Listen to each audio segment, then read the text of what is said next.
राजनीतिक दलों के बदलते स्वरूप के साथ साथ उनके बदलते भवनों यानी पार्टी दफ्तरों की, मुख्यालयों की बात कह लें, उनकी भी एक कहानी होती है।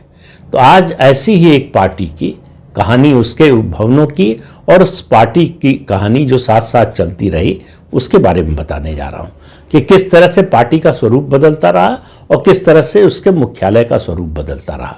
लेकिन एक चीज जो नहीं बदली, और इस पार्टी का इतिहास 140 साल पुराना है, लेकिन मैं आपको सिर्फ 94 साल 94 ईयर्स का इतिहास बताने जा रहा हूं कि 94 ईयर्स पहले, 94 साल पहले जो शुरू हुआ था, 2025 में भी वही होने जा रहा है।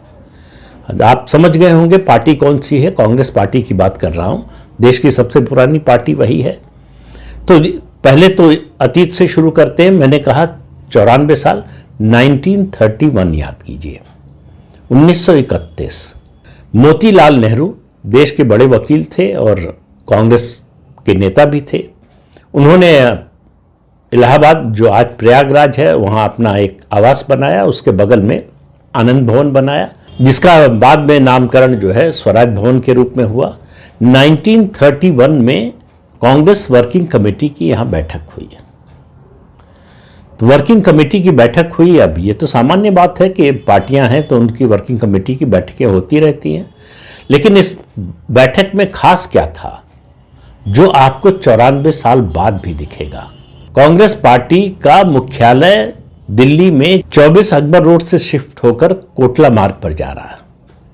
यह भी एक कहानी है। कांग्रेस जो है हमेशा अपने मुख्यालय के लिए, हमेशा क्या मतलब, दो ऐसे मामले हुए हैं कि पिछला दरवाजा चुनती है।